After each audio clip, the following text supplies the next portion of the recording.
Madame la présidente, monsieur le ministre, mes chers collègues, cette proposition de loi sur la profession d'infirmier est consensuelle, tant notre pays sait le rôle central joué par celles et ceux qui exercent ce métier.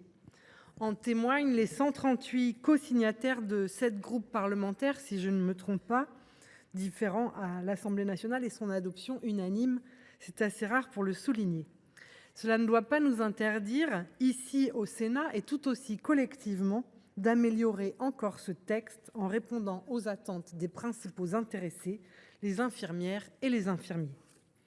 Au nombre de 637 000 dans notre pays, ils, et le plus souvent elles, constituent la première profession de santé et connaissent une mutation profonde de leur mission depuis des années, sans pourtant bénéficier de la reconnaissance équivalente et surtout d'une revalorisation de leur rémunération. Le salaire des infirmières en France était par exemple inférieur encore en 2020 à celui des infirmières tchèques ou polonaises. Il y a donc un très grand enjeu à aller plus loin que les mesures accordées par le Ségur de la santé en revalorisant les actes de ville qui n'ont pas fait l'objet d'une revalorisation significative depuis 2009, en revalorisant aussi le point d'indice de la fonction publique hospitalière et en revoyant la grille hospitalière qui est désormais obsolète. D'autant que les politiques d'austérité, que les difficultés que connaissent nos EHPAD ont entraîné une dégradation généralisée des conditions de travail qui a conduit elle-même à une pénurie de professionnels, renforçant la pression sur chacun d'entre eux ainsi que la perte de sens. Cette revalorisation indispensable doit être la prochaine étape, monsieur le ministre, faute de quoi l'espoir suscité par cette proposition de loi laissera place à l'amertume et à la colère.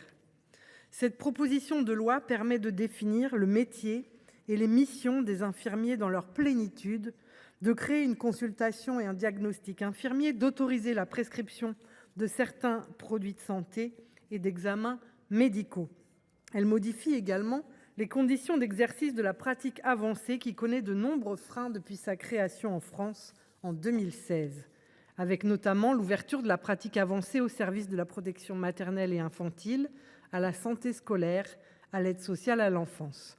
Nous restons cependant, et beaucoup nous l'ont dit, dans une définition très catégorielle de la pratique avancée qui en plus ne permet pas de reconnaître les infirmiers de spécialité qui exercent d'ores et déjà en pratique avancée, tels que les infirmiers de bloc opératoire, les IBOD, ou les infirmiers anesthésistes, ou encore les puéricultrices. Plutôt que de les autoriser à la pratique avancée avec le risque de dissoudre les spécialités dans les IPA, il serait plus judicieux de renforcer les spécialités en leur reconnaissant la pratique avancée, et je crois que nos débats en séance permettront d'avancer sur ce sujet.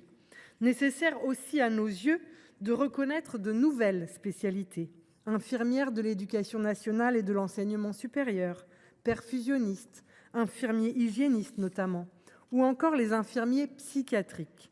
Beaucoup d'acteurs de la santé mentale ont en effet émis le grand regret que cette spécialité n'existe plus lors des auditions que nous menons dans le cadre de la mission sur la santé mentale avec mes collègues Sol et Chassaing. Et très largement, ceux-ci nous disent à quel point l'abandon de cette spécialité a été une erreur, une grave erreur même. Malheureusement, nos amendements visant à créer ou à recréer ces spécialités infirmières ont été retoqués au titre de l'article 40. Enfin, concernant les IPA, le gouvernement ne pourra pas faire l'économie d'interroger son modèle économique et le coût de la formation qui explique la trop faible montée en puissance de cette pratique.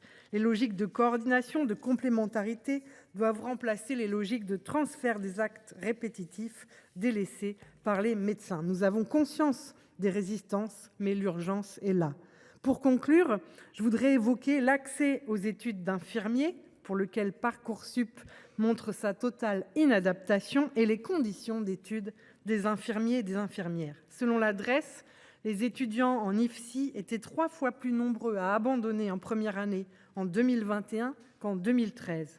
Et selon une enquête Bien-être 2025 de la Fédération nationale des étudiantes infirmières, 7 étudiants sur 10 ont déjà pensé à arrêter la formation, dont 42% à cause des conditions de stage ou encore des difficultés de la formation théorique, voire de causes financières. Ces difficultés suffisent, je crois, à dire qu'il y a là-dessus aussi un chantier à ouvrir. En attendant, notre groupe votera en faveur de ce texte que nous pouvons encore améliorer en séance, j'en suis convaincue. Merci.